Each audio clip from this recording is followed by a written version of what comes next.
Então a serpente arrojou da sua boca, atrás da mulher, água como um rio, a fim de fazer com que ela fosse arrebatada pelo rio. A terra, porém, socorreu a mulher, e a terra abriu a boca e engoliu o rio que o dragão tinha arrojado de sua boca. Apocalipse 12, versículo 15 e 16. O alimento espiritual sólido, tratado neste vídeo, e dado em primazia a esta cidade capital cortada pela linha do Equador, é a decodificação da visão relatada por João, em que é dito que a terra abriu a boca, e engoliu o rio que o dragão tinha arrojado de sua boca. Apocalipse 12, versículo 16. Então a serpente arrojou da sua boca atrás da mulher a água como um rio, a fim de fazer com que ela fosse arrebatada pelo rio. A terra, porém, socorreu a mulher, e a terra abriu a boca e engoliu o rio que o dragão tinha arrojado de sua boca. Por que o dragão lançou água, e não fogo? Basicamente porque Satanás deseja ser Deus. E a visão confirma isto quando Satanás, representado pelo dragão, tenta promover um dilúvio como feito por Deus. Por isso não lançou fogo. Como seria o esperado de um dragão? Por que lançou água de rio, e não água de mar? Principalmente para diferenciar o momento do ataque com a água de rio, Apocalipse 12 versículo 16, do posterior momento em que o dragão se coloca na areia junto ao mar, Apocalipse 12 versículo 18.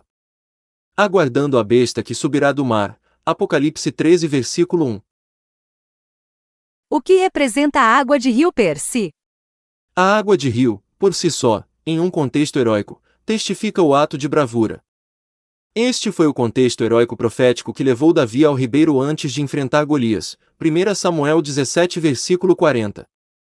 Portanto, o rio absorvido pela terra, testifica o ato de bravura do planeta para com a mulher. Então a serpente arrojou da sua boca atrás da mulher a água como um rio, a fim de fazer com que ela fosse arrebatada pelo rio. A terra, porém, socorreu a mulher, e a terra abriu a boca e engoliu o rio que o dragão tinha arrojado de sua boca. E Macapá está, profeticamente, banhada pelo rio mais caudaloso do mundo, o rio Amazonas, pelo propósito de testificar seu ato de bravura.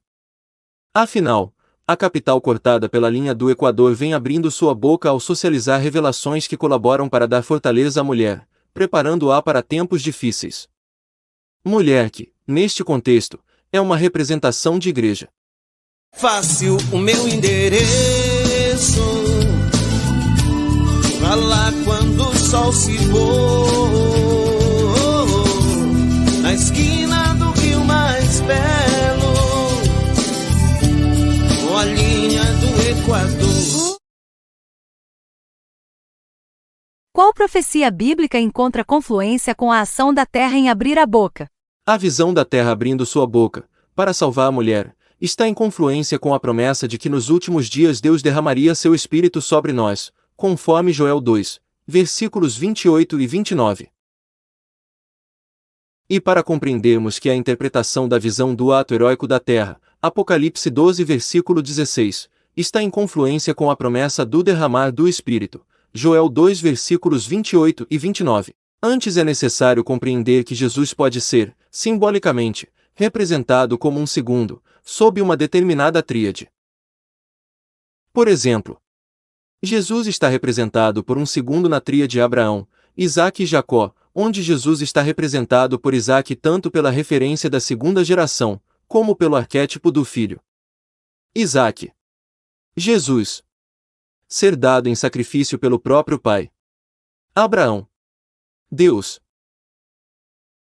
Outro exemplo em que Jesus está representado por um segundo, é na tríade Saul, Davi e Salomão, onde Jesus está representado por Davi tanto por ter sido o segundo rei de Israel, como pelo arquétipo de vítima de perseguição de um Shaul, nascido em Benjamim. Rei Saul. Como depois os cristãos foram vítimas de um Shaul, nascido em Benjamim. Saulo. Davi e a igreja são, juntos, tipos de Jesus somente sob este arquétipo.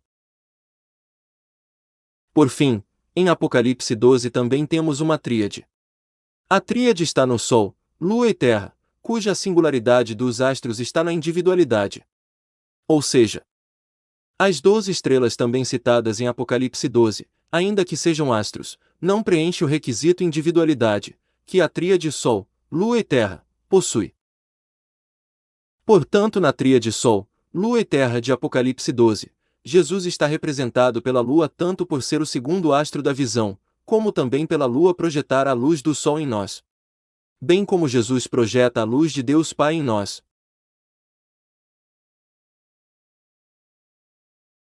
Então, considerando o paralelismo Deus, Jesus, com Sol, Lua, em que Deus está simbolicamente representado pelo Sol, e Jesus está simbolicamente representado pela Lua.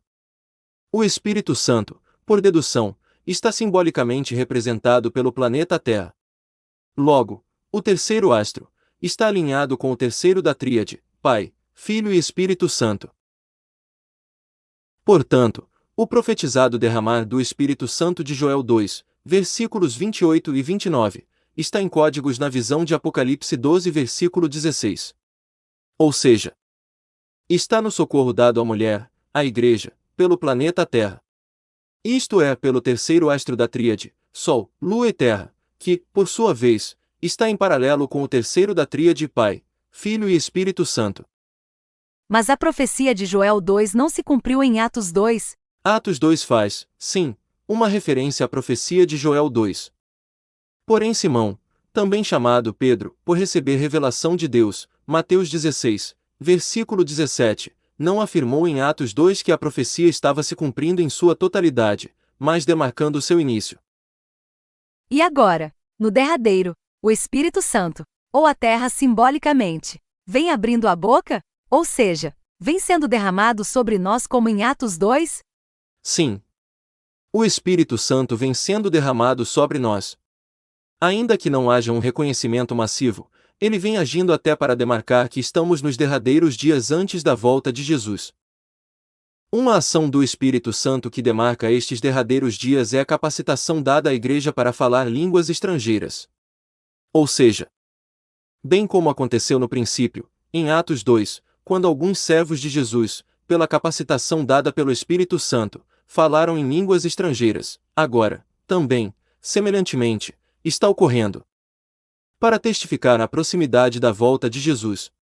Portanto, antes da volta de Jesus, antes até mesmo do dragão incorporar em plenitude na besta que subirá do mar, Apocalipse 13 versículo 2, o Espírito Santo vem capacitando a Igreja.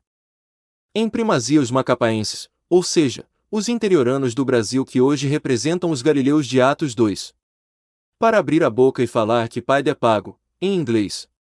Que Ataf é morte, em árabe. Que Rex é rei, em latim. E que Shaul é Saul, em hebraico. E Saulo, em grego.